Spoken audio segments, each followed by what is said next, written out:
My daughter told me not to come to Thanksgiving dinner with my late husband's family. Stay home, Mom. Nobody wants you there anyway. So I ate alone. A frozen turkey dinner for one. The next Tuesday, she showed up at my door with homemade soup and a smile that looked almost real. The label on the jar said, "Made with love." 2 hours later, I was dying on my kitchen floor, unable to breathe. When the paramedic asked about my emergency contact, I whispered, "I don't have anyone."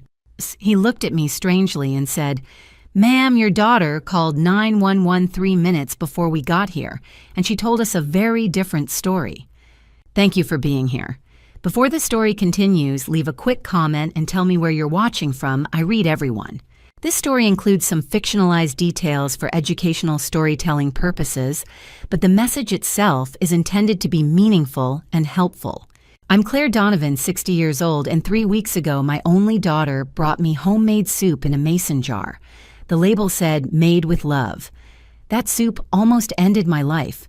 But to understand how I ended up on my kitchen floor gasping for air while my daughter watched through a camera she'd installed for my safety, I need to take you back 6 months. Back to when I still believed blood meant family. Richard passed away on a Tuesday in March. Heart attack. Quick, the doctors said, like that was supposed to be a comfort. He was here in the morning, making coffee the way he always did, strong enough to wake the dead, he used to joke. By afternoon, he was gone. 6 months later, I still make 2 cups every morning. I know it's foolish. I pour the second one down the sink while it's still hot, watch the steam rise and disappear. Just like him. Our house on Willow Creek Drive feels enormous now. 3 bedrooms, 2 baths, a kitchen. We renovated together 5 years ago because Richard said we deserved nice things after all those years of teaching. We'd planned to fill it with grandchildren someday. Instead, it's just me and the silence. I keep his photo on the mantle, the one from our trip to Rocky Mountain National Park where he's squinting into the sun, grinning like he just told the world's best joke. Some mornings I talk to it out loud. I know how that sounds. "I miss you," I told him this morning, standing there in my bathrobe with my coffee getting cold. "Brianna hasn't called in 2 weeks. I don't think she's coming for Thanksgiving." The photo didn't answer. It never does. Brianna is our daughter, our only child. She's 34, now works in real estate downtown, drives a car that cost more than Richard and I spent on our first house. We were close once. When she was little, she'd follow me around the kitchen, standing on a stool to help me stir cookie batter. She'd call me every Sunday when she went to college just to talk. I can't remember when the calls stopped. It happened gradually, the way ice forms on a lake. One day you're walking on solid ground, the next you're testing every step, wondering when you'll fall through. Richard used to make excuses for her. "She's busy, honey, building a career. She'll come around." But even he stopped saying it toward the end. I'd catch him staring at his phone sometimes, waiting for a text that never came. The only person who visits regularly now is Evelyn from next door. She's 65, has silver hair she wears in a braid, and shows up every afternoon like clockwork with something fresh bread, a newspaper, sometimes just her company. Yesterday, she brought pumpkin spice cookies. "You doing okay?" she asked, the way she always does, her eyes scanning my face for cracks. "I'm fine," I lied the way I always do. She didn't believe me. Evelyn never does, but she doesn't push, and I'm grateful for that. She just sat with me at the kitchen table, drinking tea and talking about her grandson's soccer team, filling the silence with noise that almost felt like normal. After she left, I stood at the window, watching November light fade behind the mountains. Thanksgiving was 2 weeks away, the first one without Richard. I'd need to figure out what to do. Maybe Evelyn would have me over. Maybe I'd just heat up something from the grocery store and pretend it was a regular Thursday. I picked up my phone twice to call Brianna. Put it down both times. Pride, maybe, or fear. Fear that she wouldn't answer. Fear that she would. And I'd hear that tone in her voice, the one that said I was interrupting something important. The photo on the mantel caught the last bit of sunlight. Richard forever squinting, forever grinning. Thanksgiving was coming. The house felt colder than usual. I didn't know then that it would be the last one I'd spend believing my daughter loved me. But before that, Thanksgiving came. Before the soup and the camera and everything that followed, there was a meeting. 3 weeks after we buried Richard Walter Grayson called me into his office. Walter had been Richard's attorney for over 20 years, a careful man in his early 60s with silver-rimmed glasses. His office sat above Pearl Street in downtown Boulder, all dark wood and leather chairs. I wore the black dress from the funeral because I didn't know what else to wear. Brianna arrived 15 minutes late. Cream-colored suit, sleek ponytail, phone in hand. She barely looked at me. "Sorry," she said, not sounding sorry. "Client meeting ran long." Walter waited until she placed her phone down. Then he opened a folder with Richard's will inside. "Richard's estate totals approximately $1.3 million, Walter began. "This includes the house on Willow Creek Drive valued at $820,000, investment accounts of $290,000, and savings of $195,000. I felt Brianna shift beside me. The numbers felt surreal. Richard and I had saved carefully on teachers' salaries for 35 years, but hearing the total out loud felt like someone else's life. "The distribution is as follows." Walter continued, his shoulders tensing slightly. 80% goes to Claire Donovan outright and without restriction. He paused. "The remaining 20% is designated for Brianna Callahan to be distributed only after Claire's passing." Silence. I could hear traffic below, a car alarm in the distance. "What?" Brianna's voice cut through the quiet. Walter kept his eyes on the document. "Your father wanted to ensure your mother's financial security. He didn't trust me." Her voice had gone flat, cold. "That's what you're saying." I turned to look at her. Her jaw was tight knuckles, white on the armrests. Her eyes had gone dark in a way I'd never seen. Something cold and calculating flickered there. "Honey," I reached for her hand.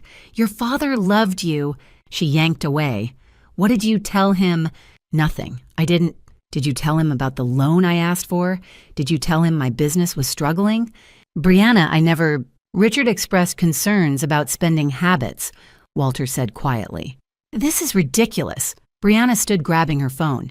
"He leaves everything to her and I get 20% after she's gone. I could be waiting another 20 years. The words hit like cold water. Another 20 years, as if she were counting down until I wasn't here anymore. "Brianna, please sit down." "No."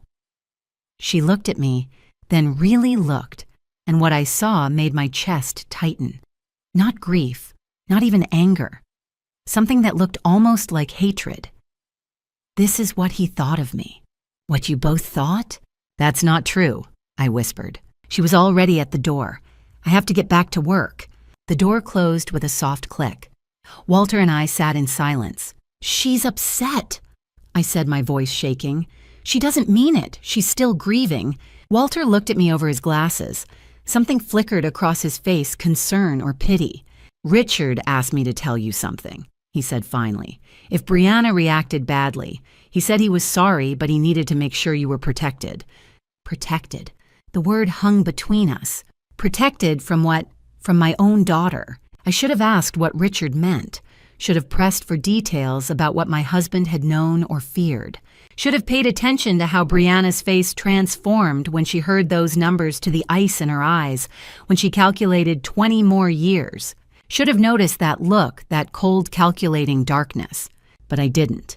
I was too busy making excuses for her. I kept making excuses for 2 more months. Every time Brianna's name didn't appear on my phone, I told myself she was busy with work. Real estate was demanding in Boulder's competitive market. Every time she cut our calls short, I convinced myself she was grieving differently than I was. I wore my denial like armor, until the Thanksgiving call. It was early November, 2 weeks before the holiday. The aspens had turned gold, and the first cold had settled into the valley. I was in the kitchen with my coffee when I finally worked up the courage to call her. She answered on the 4th ring.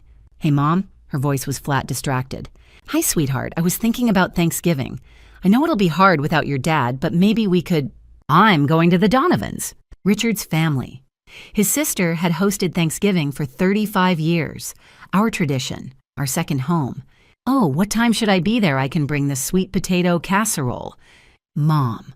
Her tone shifted, colder. "It's not really for you." The words didn't make sense. "What do you mean I've been going there since before you were born? Richard's sister and I—" "That was when Dad was alive." The silence felt like falling. "Brianna, I'm still family. We can go together." Mom, stop. She cut me off. You're not invited. I talked to Richard's sister. She agrees it's better if you stay home. Your grief makes people uncomfortable. My hands shook. I set the coffee cup down. My grief makes people uncomfortable. You know what I mean. You cry at everything. You talk about Dad constantly. People don't know what to say to you. Brianna, he was my husband for 36 years. He passed away 6 months ago. Exactly, 6 months, Mom. At some point you have to move on. I couldn't speak. So I can't come to Thanksgiving. It's easier this way. Her voice softened, but it felt rehearsed. Stay home, Mom. Nobody wants you there anyway. It's just easier this way. The words hit like a fist. You don't mean that. I'm trying to be honest. Look, I have to go. I'm pulling into a meeting. Brianna, wait. The line went dead. I sat there staring at the phone. Outside, the mountains were sharp against the November sky. The coffee had gone cold. Nobody wants you there anyway. I told myself she was grieving, that she didn't mean it, that she was overwhelmed. I told myself a lot of things that day. None of them were true. Thanksgiving came. I stayed home. I roasted a small chicken breast and made mashed potatoes for one. I ate at the kitchen table with the television on, watching a parade I didn't care about. The house smelled like food but felt empty. I didn't cry. I'd run out of tears. That evening, I went online. The photos were everywhere. Brianna at the Donovan's house, smiling at a crowded table. Brianna holding wine, laughing with Richard's sister. Brianna in a cream sweater, surrounded by warmth and family. 12 photos total. I wasn't in any of them. I scrolled slowly, studying each one, looking for some sign I'd been missed, that someone had asked about me, that my absence had left even the smallest gap. There was nothing. But what twisted my stomach wasn't my absence. It was her face. She looked happy, relaxed, free, like my absence had been a relief. I should have known then. I should have seen the pattern, the will reading, the coldness, the exclusion, the lie, because I found out later that Richard's sister never agreed to exclude me. She hadn't even known I wasn't coming. But I didn't see it, because 3 weeks later my daughter showed up at my door with a mason jar of soup and a smile that looked almost genuine. And I was so desperate to believe she still loved me that I let her in. That soup almost ended my life. Around 4 o'clock on Thanksgiving afternoon, there was a knock at my door. I opened it to find Evelyn Parker standing on my porch, holding a covered dish. I made too much pumpkin pie, she said. Thought you might want some. She was lying. Evelyn had seen my car in the driveway all day. She knew I was alone. Come in, I said. We sat in the living room. Evelyn cut 2 slices and handed me one. Where's Brianna today? She asked gently. At the Donovans. Richard's sister Carol is hosting. And you didn't want to go? I looked down. I wasn't invited. Evelyn's fork stopped. What? Brianna told me to stay home. She said it would be easier. Evelyn set her plate down. Claire, that's not right. It's fine. But it wasn't, and Evelyn knew it. She didn't push. She just sat with me. Before she left, she squeezed my hand. If you need anything, I'm right next door. After she left, I made the mistake of opening my phone. The photos were everywhere, posted by Carol and her daughter, Michelle. The Donovans' Thanksgiving dinner in full swing. Carol's dining room decorated with fall leaves. A long table filled with people laughing, talking, passing dishes. And there in the center was Brianna, smiling, radiant, her arm around Carol's shoulder. The caption read, "Grateful for family today. Missing Richard, but his beautiful daughter is here with us." I scrolled through more. Brianna helping Michelle set the table. Brianna laughing with Carol's husband, Tom. Brianna holding pie surrounded by people who loved her. I wasn't in a single photo. I had been edited out entirely. That evening, my phone rang. Carol Donovan. I almost didn't answer. Claire. Carol's voice was warm but tentative. How was your Thanksgiving? Quiet. I'm sorry I didn't call sooner. She paused. Did you and Brianna have a fight? I frowned. Why? She told us you didn't want to come, that you were still grieving and wanted to be alone, that you'd asked her not to push. The room tilted. She said what? She said you wanted to be alone, that it was too hard without Richard. I closed my eyes. Carol, I didn't choose to stay home. Brianna told me not to come. She said nobody wanted me there. Silence. Then quietly, oh my God. She lied to you. She told me one thing and told you another. Carol's voice cracked. "Claire, I'm so sorry. I had no idea. It's not your fault. I should have called you directly." She took a shaky breath. "This isn't the first time, is it?" "What do you mean?" "Brianna. She's always been careful about what she tells people. Richard used to worry. He said she had a way of rewriting the truth." I sat down slowly. I didn't realize he'd noticed. He noticed a lot. Carol's voice was thick. "I'm coming over tomorrow. We need to talk." After we hung up, I sat in the dark. Brianna had lied to everyone. She had told me I wasn't wanted. She had told the Donovans I didn't want to come. She had isolated me deliberately, carefully. I looked at the photos again. Brianna's smiling face, the illusion of love. My daughter was very good at manipulating people. She had turned me into the problem. The grieving widow who couldn't handle gatherings, the dramatic mother who needed space. She had rewritten the narrative so completely that no one questioned it. Not even me, until now. Loneliness had made me vulnerable, and my daughter had known exactly how to use it. It was an ordinary Tuesday morning when Brianna brought me the soup that would nearly end my life. I woke to the sound of the doorbell at 10:30 a.m. I wasn't expecting anyone. Through the peephole, I saw my daughter standing on the porch holding a mason jar filled with something deep orange and thick. I opened the door. "Mom." Brianna's smile was bright. Too bright. "I made you something." She held up the jar. The label was handwritten in her careful script, "Mom's favorite veggie soup, made with love bee. Thai-style carrot curry soup," she said, stepping inside without waiting for an invitation. "Extremely spicy. Carrots, sweet potato, coconut milk, Thai chilies, ginger, garlic, lemongrass. Remember how Dad used to make those insanely hot curries?" I did remember. Richard had loved bold, aggressive flavors. "You didn't have to do this," I said, taking the jar. It was still warm. I wanted to. Brianna set her purse down on the kitchen counter. "I've been researching Thai curry recipes that don't use any seafood or fish sauce. I used vegetable stock. Nothing that could trigger your allergy." She emphasized the last sentence, looking directly at me. I had been fighting a cold for 3 days. My sinuses were completely blocked. The thick scent of curry and chili barely registered. "That's very thoughtful." Brianna poured herself a glass of water and sat at the kitchen table. We talked small talk, nothing important. She asked about my cold. I told her I was managing. Then she glanced toward the front door. "Oh, the doorbell camera is still working okay, right? The one I installed 3 weeks ago." I nodded. She had installed it the week after Thanksgiving, the week after she told me not to come to the Donovans' dinner. She'd said it was because she worried about me being alone. "It's fine," I said. "I don't use it much." "You should keep the battery charged." Brianna said, her tone almost sharp. "It's for your safety, Mom. I check it sometimes when I'm worried about you." At the time, I thought it was concern. Now I know she was making sure it was fully operational, making sure the camera angle captured the kitchen window, making sure she could watch me from anywhere. Brianna stayed for another 20 minutes. She made coffee. We sat together. She seemed almost caring.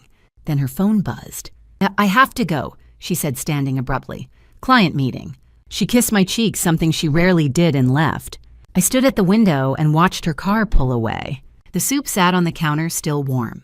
I looked at the label again, "Made with love bee."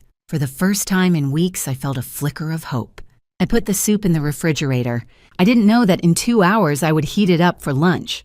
I didn't know that Brianna would park her car 2 blocks away and watch me through the doorbell camera, the same camera she had installed 3 weeks earlier, not for my safety, but to witness my final breaths. I didn't know that while I was making coffee with her that morning, she had quietly unzipped my purse on the counter and slipped the orange EpiPen case into her jacket pocket. And I didn't know that the intensely spicy Thai curry, the kind Richard used to make to clear sinuses, was designed to hide the taste of concentrated shrimp extract until my throat was already closing. If I had known, I would have poured that soup down the drain. But the spices were too strong, too deliberate. She made sure I wouldn't taste the shrimp until it was too late. 2 hours later, I heated the soup for lunch. It was 12:15 p.m. The cold had settled deeper into my sinuses. I couldn't smell much of anything, just the faint, distant heat of spice. I ladled the soup into a bowl and sat at the kitchen table. The first spoonful was hot. The ginger burned my throat in a way that felt good, like it might clear the congestion. I took another bite, then another. Because my nose was completely blocked, I couldn't taste the complexity of the flavors, just heat salt and a vague sweetness from the coconut milk. I kept eating. By the fourth spoonful, something changed. A strange aftertaste spread across my tongue. Not the sweetness of vegetables, something richer, deeper. Seafood. My throat tightened. No. I dropped the spoon. It clattered against the bowl. I looked down at the soup, the thick orange liquid, the chunks of carrot and sweet potato. My lips began to tingle. Oh God, shrimp. There was shrimp stock in the soup. My tongue started to swell. I stood knocking the chair backward. My purse, the EpiPen. It was in my purse. I stumbled to the counter and grabbed my bag, dumping the contents onto the table. Wallet, keys, tissues, lip balm. No orange case. I dug deeper, my hands shaking. The innermost pocket where I always kept the life-saving case was empty. It was gone. Both the case and the injector inside were missing. My throat was closing. I couldn't breathe. She took it. The realization hit me like a fist to the chest. Brianna had been in this kitchen 2 hours ago. She had stood at this counter. She had access to my purse. She took my EpiPen, and then she gave me the soup. My vision blurred, my knees buckled. I tried to reach for my phone, but my hands wouldn't cooperate. My fingers felt thick and clumsy. The kitchen tilted. I hit the floor. The last thing I heard was a car door slamming outside. I woke to the sound of voices arguing. Everything was blurry. My throat burned. I couldn't breathe. How did you even know she was in trouble? That was Evelyn's voice, sharp, angry. I saw her on the camera. Brianna, you were miles away. How convenient that you just happened to be watching at the exact moment. I check on her. She's my mother. I tried to move, couldn't. My body felt heavy, disconnected. I was on the floor, the kitchen floor, cold tile against my cheek. You called the police and told them there was no rush. I didn't want to overreact. Your mother is dying and you didn't want to overreact. Footsteps, fast, coming toward me. Claire, oh God, Claire, can you hear me? Evelyn's face appeared above me, her hands on my shoulders. Her eyes were wide with fear.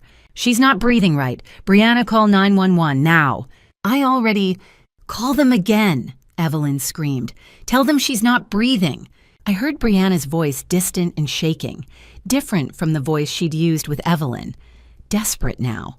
Yes, my mother, she's not breathing. Please, you have to send someone 2847 Willow Creek Drive. Please hurry. Evelyn's hands were on my face, now tilting my head back, checking my airway.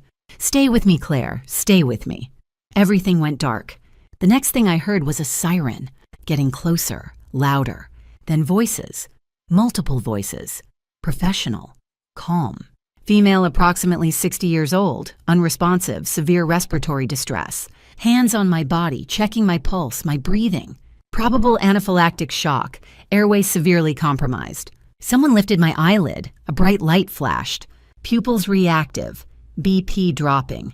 We need to move fast. A mask over my face, pressure, air forcing its way into my lungs. Start a line, get the epi ready. A sharp sting in my arm, then another in my thigh. Suddenly air, real air, flooding into my lungs. I gasped, coughed, gasped again. There we go, that's it, keep breathing. The voice was male, young, steady. I opened my eyes. A man in a dark blue uniform leaned over me, his gloved hands checking the oxygen mask on my face. His name tag read, Lucas Warren, EMTP. Welcome back, Mrs. Donovan, he said. You're going to be okay. We've got you. They lifted me onto a stretcher. Everything moved in fragments. The ceiling of my kitchen, the hallway, the front door. Evelyn's face streaked with tears. I'm coming with you. Ma'am, you'll need to meet us at the hospital. I'm not leaving her. Brianna was standing by the door, her arms wrapped around herself. Her face was pale, her eyes red. She looked terrified, or guilty. I couldn't tell anymore. In the ambulance, Lucas worked quickly. He adjusted the IV, checked monitors, spoke into a radio. Patient is stabilizing. O2 sat improving. ETA to Boulder Community Health, 7 minutes. Another paramedic, a woman with short gray hair, sat across from me, holding my hand. You're doing great, she said softly. Just keep breathing. Lucas glanced toward the front of the ambulance. "Hey, Jamie, what was the initial call?" The driver's voice answered. "Non-emergency line. Daughter called at 12:28 saying her mom might have stumbled. Said no rush." Lucas frowned. "Non-emergency. Yeah, dispatch logged it low priority. Then neighbor called 911 at 12:31 screaming the patient wasn't breathing. That's when we got the full response." Lucas was quiet for a moment. Then he looked down at me, his expression unreadable. "Mrs. Donovan, do you know what caused this reaction?" I tried to speak. My throat was raw, but I managed one word. "Soup." "Soup." I nodded. "What kind of soup?" "My daughter made it." Lucas exchanged a glance with the other paramedic. "We'll make sure the doctors know," he said quietly. At the hospital, they rushed me into the emergency department. Doctors, nurses, bright lights, beeping machines. Someone asked me questions about allergies, about what I'd eaten. "Shrimp," I whispered. There was shrimp in the soup. A doctor, middle-aged with kind eyes, leaned close. "Mrs. Donovan, where is your EpiPen?" I closed my eyes. Tears leaked out. "Gone," I whispered. It was gone. The doctor's expression darkened. "We're going to admit you for observation," she said. "You're stable now, but we need to monitor you." Hours later, when they'd finally moved me to a room and the medications had dulled the worst of the pain, I lay in the dark and tried to piece together what had happened. Brianna had brought me soup. Brianna had installed cameras. Brianna had been watching. And when I collapsed, she had called a non-emergency line and said there was no rush. If Evelyn hadn't been home, if Evelyn hadn't heard me fall, if Evelyn hadn't called 911, I would be dead. And my daughter would have inherited everything. His name was Lucas Warren, and he saved my life twice. The first time was in the ambulance. The second time was in the days that followed. By the time we reached Boulder Community Health, my throat had opened enough to breathe without the mask. They rushed me into the emergency department. The ER doctor, Dr. Patel, asked careful questions about what I'd eaten. "Shrimp," I whispered. There was shrimp in the soup. "And your EpiPen." I closed my eyes. It was gone. The case was gone from my purse. Dr. Patel exchanged a glance with Lucas, who stood near the doorway. "We're admitting you for observation," she said. "Your vitals are stabilizing, but anaphylaxis can have delayed complications." They moved me to a room on the 4th floor. Brianna came immediately, tears streaming. "Mom, oh my God." A nurse stepped between us. "Mrs. Donovan needs rest. You can visit later." Brianna hesitated, then left. That evening, after visiting hours ended, there was a soft knock. Lucas stepped inside, still in his uniform. "I hope it's okay that I came by," he said. "I wanted to check on you." "You didn't have to." "I know." He pulled a chair close. "Can I ask you something?" I nodded. "The soup, your daughter made it?" "Yes." "And she knows about your shellfish allergy?" "Since she was 8. Lucas looked down at his hands. "I kept the mason jar from your table. It's in an evidence bag at the fire station. I spoke to Detective Olivia Grant. If that soup contains shrimp, she'll have it analyzed." My throat tightened. "There's something else," Lucas said. "The timeline bothers me." He pulled out a small notebook. "Your daughter called the Boulder Police non-emergency line at 12:28 p.m. The dispatcher logged it. She said you might have stumbled in the kitchen, but that you tend to be dramatic for attention. She told them there was no rush." He paused. 3 minutes later, at 12:31, your neighbor, Evelyn, called 911, saying you were unconscious and not breathing. That's the call we responded to. We arrived at 12:37. I stared at him. If your daughter was watching you on a camera and saw you collapse, why would she call the slowest line and tell them not to rush? The room felt very cold. "I don't know," I whispered. Lucas leaned forward, his voice low and careful. "Mrs. Donovan, I've been a paramedic for 11 years. I know what anaphylaxis looks like. I know the progression, and I know that if we'd arrived 5 minutes later, you wouldn't have made it." He let that settle. That wasn't an accident. Silence filled the room. I wanted to argue. I wanted to tell him he was wrong, but I couldn't. Lucas spoke again, his voice softer now. "I had a younger sister, Emily. She stayed in a bad relationship for 3 years. I didn't see the warning signs until it was too late. She's gone now." His jaw tightened. "I couldn't help her, but I can help you." I looked at this stranger who had pulled me back from the edge. "What do I do?" I whispered. "First, you recover. Second, you let Detective Grant do her job. And third," he stood. I have a friend, Austin Kelly. He's a digital forensics analyst, works with Boulder PD and private investigators. If your daughter installed cameras and was watching through them, Austin can pull the access logs legally with a warrant.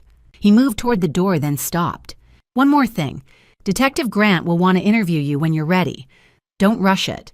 But when she does tell her everything, the soup, the missing EpiPen, the phone call your daughter made to invite you to Thanksgiving, and then uninvite you.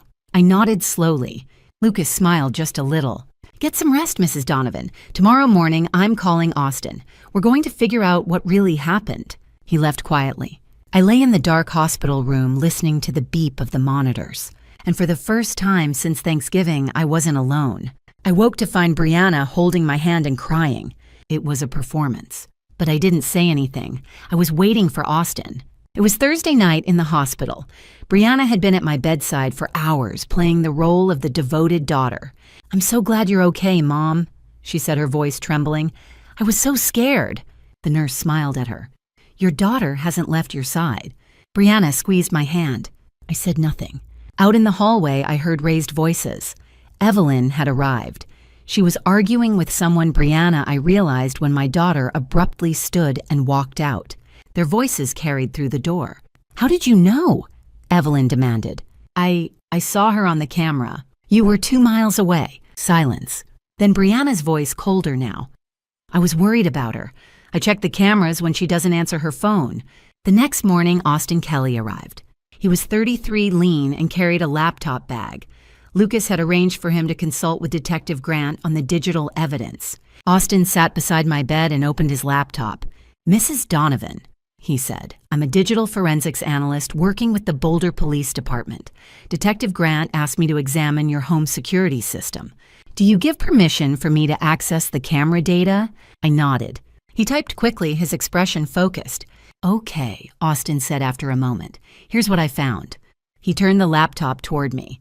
On this screen was a map showing a small blue dot. "This is your daughter's phone," Austin said. "GPS data shows she left your house at 10:45 a.m. on Tuesday. At 11 a.m., she parked here 2 blocks away. She stayed in that location for 93 minutes. I stared at the screen. "She was watching you," Austin said quietly. He clicked to another screen showing 2 camera feeds side by side. The left showed my front porch. The right showed my kitchen. "Your daughter installed 2 cameras 3 weeks ago," Austin said. "A doorbell camera and an indoor camera covering your kitchen and living area. She told you it was for your safety." He clicked forward to show app activity logs. Between 12:10 and 12:35 p.m., the indoor kitchen feed was accessed 47 times from her phone. She wasn't just checking the porch. She was watching you eat. She was waiting for the first sign of a reaction. 47 times. Austin pulled up a split-screen view. Timestamp 12:27 p.m. On the right side of the screen, I saw myself clutch my throat and drop the spoon. "She saw this," Austin said. "In real time." He paused the video. 1 minute later, at 12:28 p.m., your daughter made a phone call. Austin opened another file. But she didn't call 911. She called the Boulder Police Department's non-emergency line. She told the dispatcher you might have stumbled, but that you tend to be dramatic and there was no rush. He looked at me. That call was classified as a low-priority welfare check, estimated response time 30 to 60 minutes. But at 12:31 p.m., 3 minutes later, your neighbor Evelyn called 911 and said you weren't breathing. That call triggered an immediate emergency response. The ambulance arrived at 12:37 p.m. Austin leaned forward. "Mrs. Donovan, if Evelyn hadn't been home, the ambulance wouldn't have arrived in time. Your daughter's call ensured that." I closed my eyes. "She watched me collapse," I whispered. "And then she made sure help wouldn't come." "Not exactly," Austin said. "She called, but she chose the slowest possible option. She was creating a paper trail. She wanted to be able to say, 'I tried to help.' But she made sure the help would arrive too late." Detective Grant appeared in the doorway. "We also got the lab results," Grant said, stepping into the room. The soup contained concentrated shrimp extract, significant levels masked with Thai curry spices. She held up an evidence bag containing a small white bottle. "And we executed a search warrant on your daughter's car.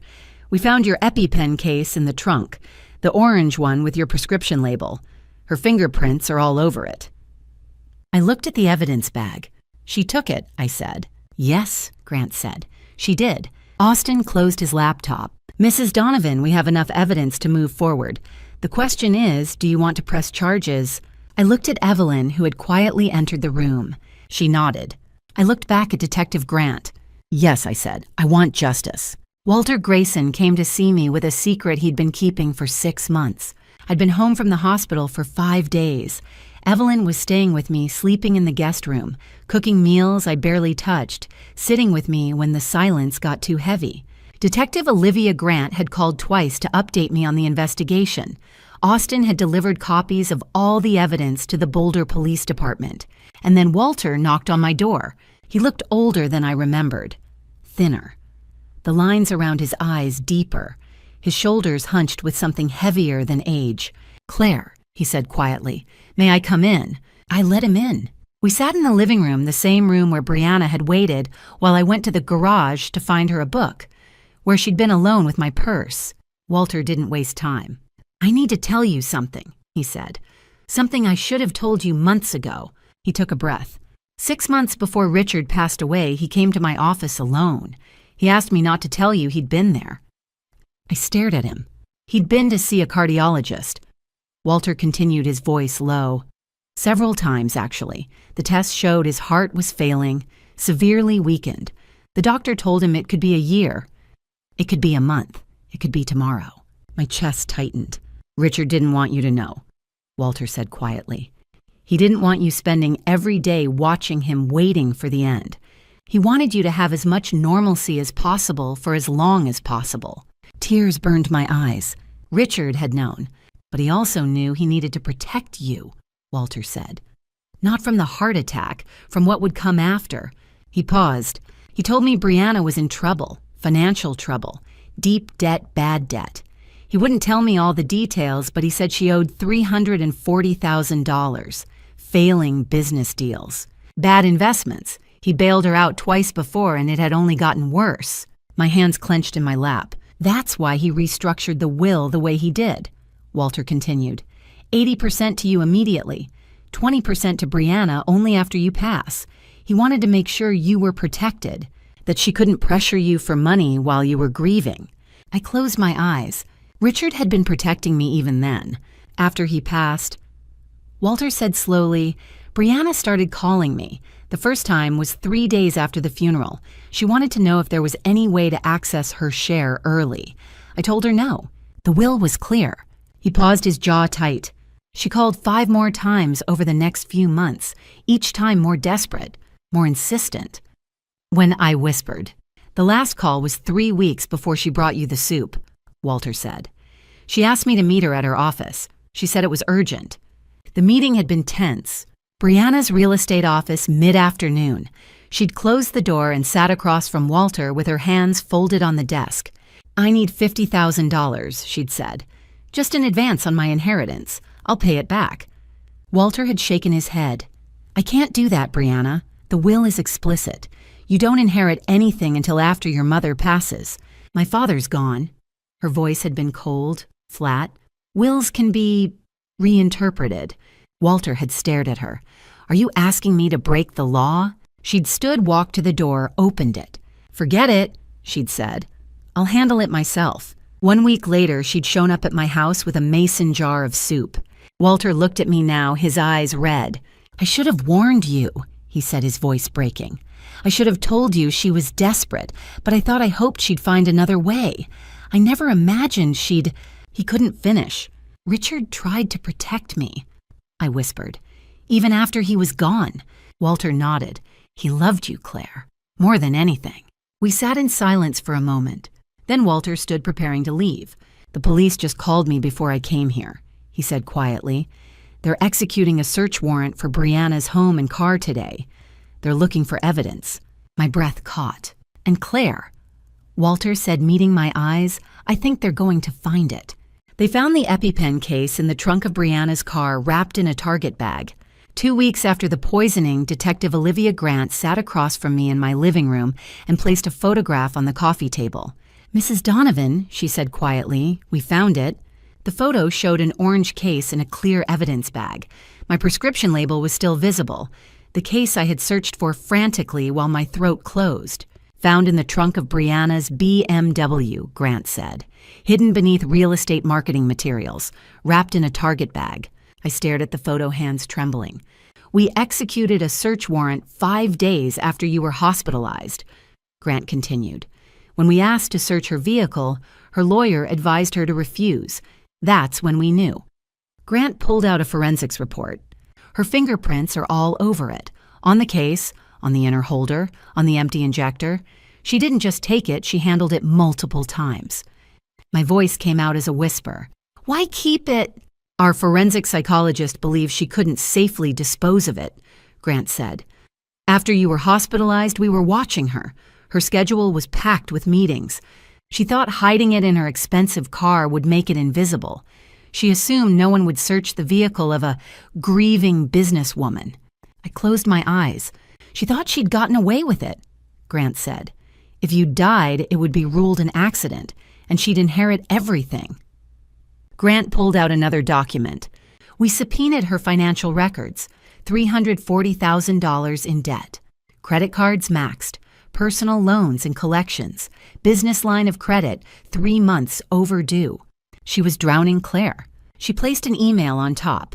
"November 9th, 5 days before the soup. She emailed Walter asking for $50,000. He refused. Told her the estate couldn't be distributed while you were alive." Grant tapped the email. She replied, "Forget it. Don't tell my mom I asked." "Consciousness of guilt," I said quietly. Grant nodded. "Exactly." "We recovered her laptop," Grant said. "Browser history from late October shows weeks of research. How to cause anaphylactic shock. How long death takes without an EpiPen. How to hide seafood taste in curry." She pulled out another photo. "Grocery receipt. She purchased concentrated shrimp extract 2 days before. King Soopers 12 miles from her usual location. Paid cash. But security cameras captured her." I looked at the evidence on my coffee table. The orange case. The financial records. The email. The receipt. "She planned it," I said. My voice was flat. "Yes," Grant said. "Every detail, the soup, the spices, stealing your EpiPen, the cameras. The call designed to look concerned while ensuring help wouldn't arrive in time." Grant's expression softened. "But she made mistakes. She underestimated your neighbor. She underestimated Lucas. And she underestimated how thoroughly we'd investigate." She gathered the documents. "The district attorney is moving forward. We're charging her with attempted murder in the first-degree conspiracy and theft of a medical device. With this evidence, we can prove intent and premeditation." I looked at the photograph again, my orange EpiPen case, hidden in my daughter's trunk like evidence of a crime, because that's exactly what it was.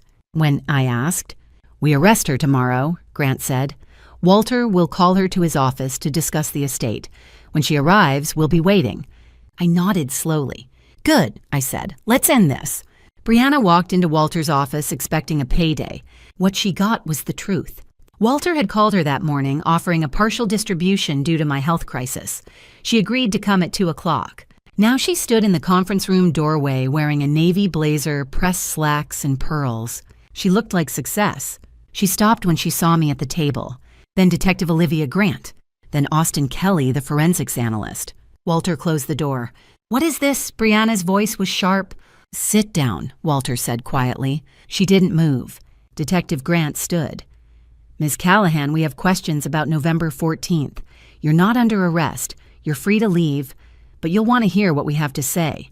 Brianna sat stiffly. Austin tapped a key. The wall monitor lit up with a map. "We tracked your mobile device," he said. "You parked 2 blocks from your mother's house at 11 a.m. You stayed there for 93 minutes, until 12:33 p.m. Brianna folded her arms. "I had client calls." Austin clicked again. A phone log appeared. November 14th. Call history 11 a.m. to 12:33 p.m. 0 outgoing calls. "You made no calls," Austin said. Brianna's face tightened. Detective Grant leaned forward. "What were you doing for 93 minutes, Brianna?" Silence. "Let me show you," Detective Grant said. She pressed play on an audio file. Brianna's voice filled the room. "Hi, I'm calling about my mom. I saw her stumble on the camera. She does this sometimes. She's dramatic for attention. Could someone do a welfare check when you get a chance? No rush. I'm sure she's fine." The dispatcher, "Is your mother in immediate danger?" Brianna. "No, she's probably just looking for sympathy, but I'm out of town." The recording stopped. Brianna's face went pale. "You called the Boulder Police non-emergency line at 12:28 p.m., Detective Grant said. "You told them there was no rush." She paused. "But you weren't out of town, were you?" Brianna said nothing. "You were 2 blocks away," Detective Grant continued. "In your car, watching. I stared at my daughter across the table. You told them I was being dramatic," I whispered. "You told them not to rush while I was dying." Brianna turned to me, eyes wet. "Mom, I thought—" At 12:31 p.m., Detective Grant interrupted. "Evelyn Parker called 911. She reported you were unconscious and not breathing. The ambulance arrived 6 minutes later. If Evelyn hadn't called, you would be dead." My hands trembled in my lap. Austin clicked again. An orange plastic case appeared on screen. EpiPen label clearly visible. "We found this in your car trunk 2 days ago," Detective Grant said. "Wrapped in a Target bag, hidden under your real estate folders." Brianna stared at the screen. "Your fingerprints are on the case, inside and out. You took the entire case, Brianna, not just the pen, the case. So your mother couldn't even find an empty one and know to call for help." I felt sick. Brianna stood abruptly. "I want a lawyer." "That's your right," Detective Grant said calmly. "But there's one more thing you should see before you go." Austin clicked. A grocery receipt appeared. King Soopers, November 12th, concentrated shrimp extract, $8.47, payment cash. Below it, grainy security footage. Brianna at the register counting bills. My stomach dropped. "You bought this 2 days before you brought your mother soup," Detective Grant said. "You paid cash, no credit card trail. You researched how much shrimp protein would cause a fatal allergic reaction. You cooked the soup with heavy Thai curry spices to mask the seafood taste. You stole her EpiPen, and then you sat in your car and waited." Brianna's face crumpled. "We also found search history on your laptop," Detective Grant continued. "October 26th, multiple searches. How much shrimp causes anaphylaxis? How long until death without EpiPen? Best spices to hide seafood smell." Tears streamed down Brianna's face, but I felt nothing. Austin clicked one more time. Text appeared on the screen. "Phone calendar, November 14th, 12:15 p.m. Reminder, start." Detective Grant leaned forward, her voice deadly quiet. "We found this on your phone, a reminder you set for 12:15 p.m. One word, start.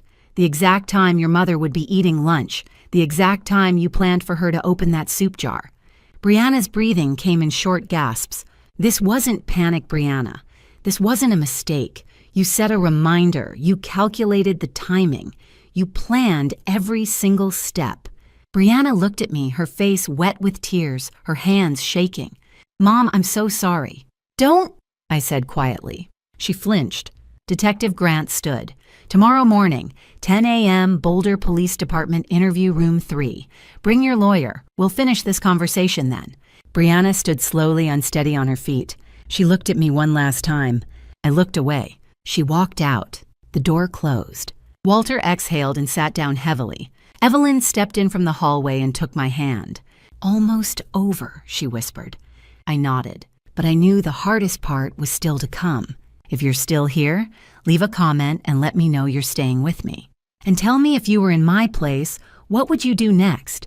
Confront her, or let the truth unfold on its own? Before the final turn is revealed, share your prediction below. A brief note, the next part includes dramatized elements for storytelling. If this isn't for you, you may stop the video here. The next morning, Detective Grant called. Brianna's lawyer agreed to one final meeting. 10 a.m. "I need you there, Claire." I arrived early. The Boulder Police Department felt colder than Walter's office. Fluorescent lights, vinyl chairs, burnt coffee. Brianna was already in interview room 3. Gray sweater, jeans, hair pulled back, no makeup. She looked small. Her lawyer, a sharp-eyed woman in her 50s, sat beside her. Detective Grant gestured for me to sit. Austin Kelly opened his laptop. Ms. Callahan, Detective Grant began. Yesterday we showed you evidence, GPS data, the non-emergency call, the EpiPen, the shrimp extract receipt, your browser history, the calendar reminder that said start. Brianna nodded stiffly. Today, Detective Grant said, we're going to show you something else. Austin turned the laptop screen toward us. We pulled every access log from the indoor kitchen camera app on your phone, he said. Every time you opened it, every screenshot you took. He clicked a button. The monitor on the wall lit up. A grid appeared, dozens of small images, all of me, all in my kitchen, all time-stamped. My breath caught. Austin clicked again. The images enlarged one by one. 12:15 p.m., me opening the mason jar lid. 12:16 p.m., me lifting the first spoonful. 12:18 p.m., me eating unaware. 12:22 p.m., me reaching for water.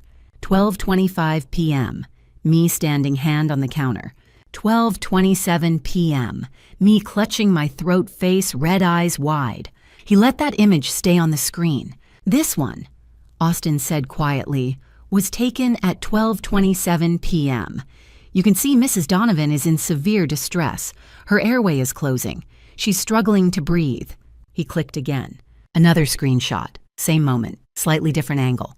You took 2 screenshots of this moment, Brianna, Austin said. 2, while your mother was suffocating. I couldn't look away from the screen. That was me, dying, and my daughter had been watching. Austin clicked again. A timeline appeared. 12:27:14 p.m. Screenshot saved 12:27:18 p.m. Screenshot saved 12:27:22 p.m. Feed still active 12:27:45 p.m. Feed still active 12:28:3 p.m. Feed still active 12:28:14 p.m. Outgoing call Boulder. PD non-emergency. 3 minutes. Detective Grant said, her voice like ice. From the moment you took that first screenshot, the moment you saw your mother collapsing until you made a phone call. 3 minutes. Brianna stared at the table. Look at it, Brianna, Detective Grant said sharply.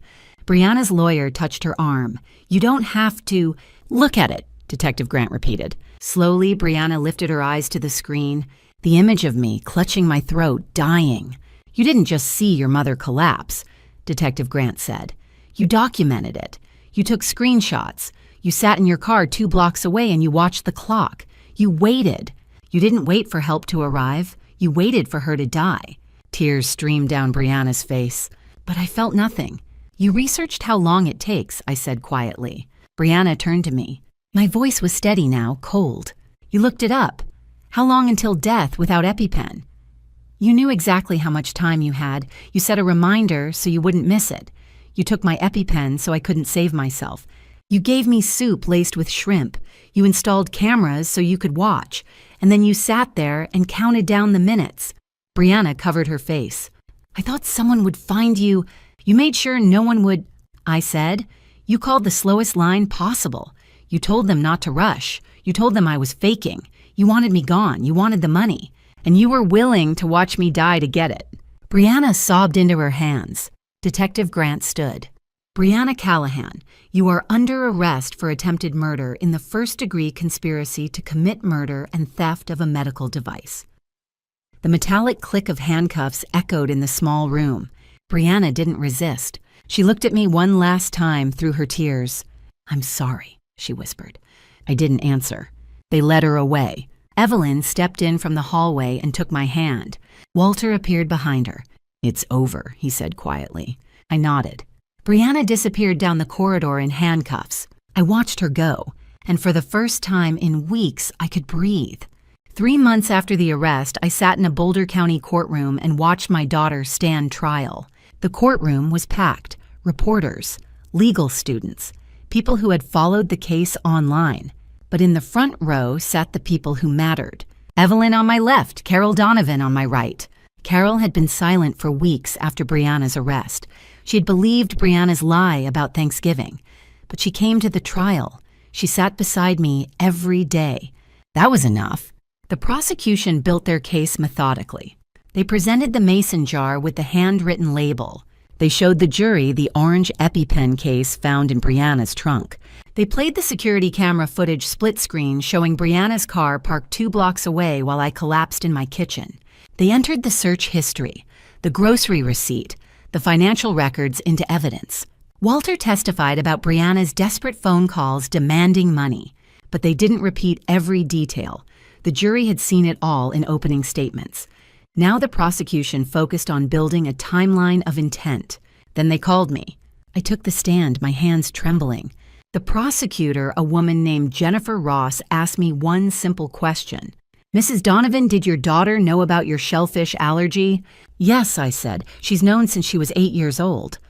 "Did she know where you kept your EpiPen?" "Yes, I showed her when she was young in case of emergency."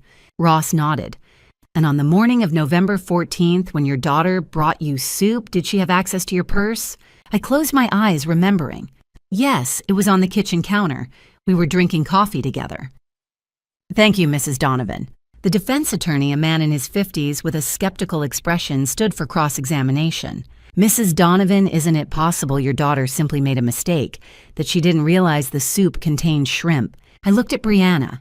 She sat at the defense table, hands folded, face carefully blank. "No," I said quietly. "It wasn't a mistake." "How can you be sure?" "Because she researched it. She bought concentrated shrimp extract. She installed cameras to watch me. And when I collapsed, she called a non-emergency line and told them not to rush." I looked back at the attorney. "That's not a mistake, that's a plan." Closing arguments lasted 2 hours. The prosecution's final words were simple and devastating. Brianna Callahan had motive $340,000 in debt. She had means concentrated shrimp extract purchased 2 days before. She had opportunity access to her mother's kitchen, her EpiPen, her home. And she had intent. She watched her mother collapse and chose not to save her. The defense argued accident, misunderstanding, panic. But the evidence was overwhelming. The jury deliberated for 4 hours. When they returned, the courtroom fell silent. On the charge of attempted murder in the first degree, we find the defendant guilty. On the charge of conspiracy to commit murder, we find the defendant guilty. On the charge of theft of a medical device, we find the defendant guilty. Brianna's shoulders shook. She didn't make a sound. 2 weeks later, we returned for sentencing. Judge Patricia Hendricks looked down at Brianna with an expression I can only describe as contempt.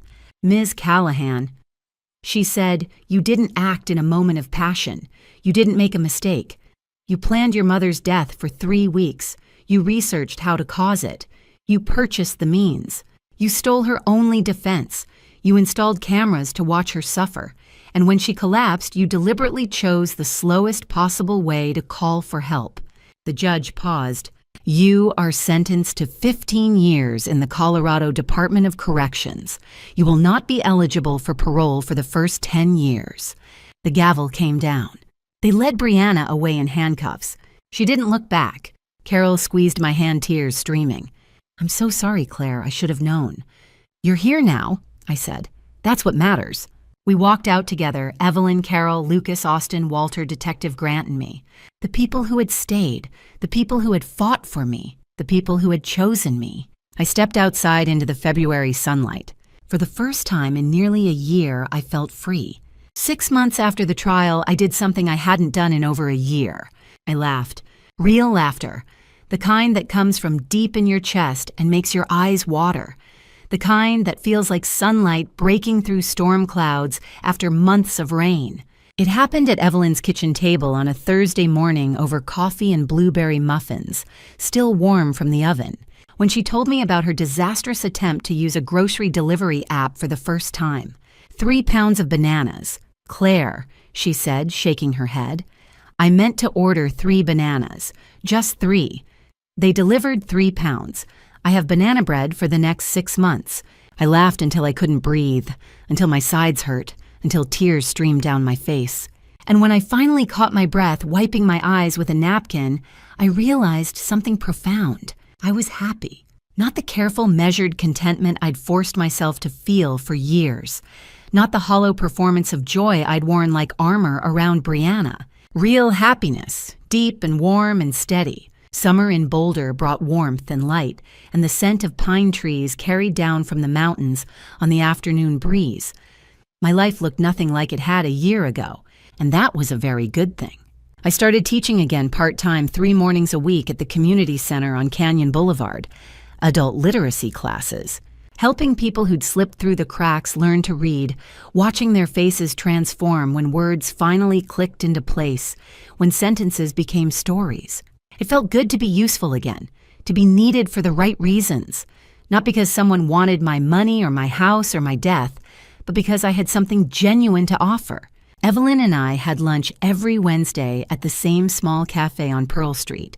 We'd sit outside under the green umbrella sipping iced tea and talking about books we were reading, gardens we were planning, and sometimes nothing at all. Comfortable silence between people who understood each other. She'd become more than my neighbor. She was my best friend, the sister I'd never had. I joined a women's group at church, something I'd stopped attending after Richard passed away. Ruth Anderson, a warm, steady woman in her late 50s, with kind eyes and a quick laugh, had invited me 3 times before I finally said yes. "We're just a bunch of women who drink too much coffee and talk too much," she'd said with a smile. "You'll fit right in." She was right, I did. One afternoon in August, there was a knock at my door. I opened it to find a young woman standing on my porch, smiling nervously, a leather portfolio tucked under her arm. "Mrs. Donovan," she said, "I don't know if you remember me. I'm Sophie Mitchell. You taught me in 3rd grade at Crestview Elementary." I stared at her for a moment. Sophie. Little Sophie with the braids and the gap-toothed smile and the stack of library books she carried everywhere. "Of course I remember you," I said, stepping aside. "Please come in." We sat in the living room and she told me she'd just finished her teaching degree at CU Boulder. She was starting her first job in the fall 3rd grade at Whittier Elementary, just a few miles away. "You inspired me," she said quietly, her hands folded in her lap. "You made me feel seen when no one else did. You believed I could do more than everyone else thought I could. I wanted to do that for other kids." My throat tightened with emotion. "That means more than you know," she smiled. "And I hope this isn't weird, but could I call you Claire instead of Mrs. Donovan? It feels less formal now that I'm not 8 years old anymore." I laughed. "I'd like that. Call me Claire." I developed new routines that felt like mine, not dictated by grief or obligation. Morning walks through the neighborhood, greeting neighbors by name. Coffee on the back porch with a book I actually wanted to read. Volunteering at the Boulder Public Library on Friday afternoons, helping with the children's reading hour. Richard's photo still sat on the mantel above the fireplace, but I could look at it now without the sharp, suffocating ache of grief that used to steal my breath. Sometimes I still talk to him. "I did it, Richard," I said one evening, standing in front of the photo with a glass of wine in my hand. "I protected myself, just like you wanted, just like you tried to make sure I could." I touched the frame gently. "I miss you every day, but I'm okay now. I'm more than okay." One Saturday evening in late August, I did something I never thought I'd do again. I hosted a dinner party. Evelyn brought a bottle of red wine and her famous spinach salad. Ruth brought a chicken casserole that smelled like heaven. Sophie brought sunflowers in a mason jar. Lucas, who'd stayed in touch and become a genuine friend over the months, brought fresh sourdough bread from the artisan bakery on Walnut Street. We sat around my kitchen table, the same table where I'd eaten the soup that nearly killed me, and we ate and talked and laughed. Real laughter, real connection, real warmth. I looked around at their faces lit by candlelight. These people who'd chosen to be here, who'd chosen me, and I felt something I hadn't felt in years. I felt like I belonged. "This is what family is supposed to feel like," I said quietly, almost to myself. Evelyn squeezed my hand across the table. "Chosen family," she said. "Built from people who choose to stay." I nodded, tears pricking my eyes. "These people choose me every single day." Ruth raised her glass. "And we always will." That night, after everyone left and the house was quiet again, I sat down at my computer in the small office that used to be Richard's. The cursor blinked on the blank screen. I'd been thinking about this for weeks. Whether I was ready, whether it would help anyone. Maybe my story could reach someone who needed it. Someone who was being told they weren't wanted. Someone whose family treated love like a business transaction. Someone who thought they had to accept cruelty because it came wrapped in the word family. I took a deep breath, and I started typing. My name is Claire Donovan. I'm 61 years old, and 9 months ago, my daughter tried to end my life. Looking back at my story, this painful chapter of family drama stories that nearly cost me everything I see. Now, what I couldn't see. Then I was so desperate to be loved that I became invisible to myself. Don't be like me. Don't wait until someone tries to end your life to realize you deserve better. Here's what I learned from these family drama stories. Blood relation doesn't guarantee love. When someone shows you who they are through exclusion, cruelty, calculated harm, believe them the first time. God gave us instincts for a reason. Mine screamed warnings I ignored. I thought being a good Christian meant endless forgiveness, but God also teaches us about boundaries. Faith isn't about becoming a doormat, it's about knowing your worth as His child. The grandma stories you hear often end with wisdom passed down. Here's mine: chosen family is sacred. The people who showed up when I was dying became my real family. God places people in our path when we need them most. These grandma stories teach us that survival sometimes means walking away from those who should love us. It's not abandonment, it's self-preservation. My table is full now, not with people obligated to tolerate me, but with souls who choose me daily. That's the family God intended. If you're living your own family drama stories right now, if someone makes you feel invisible or unwanted, please hear me, you deserve better. Set the boundary. Walk away. Find your people. In all the grandma stories, I've heard the wisest lesson is this: protect yourself first. You can't pour from an empty cup. You are worth protecting. A final note. This content contains dramatized storytelling elements for educational purposes. Some details are fictionalized, but the lessons and message are entirely valuable. If this style isn't for you, that's okay. Please seek content better suited to your needs.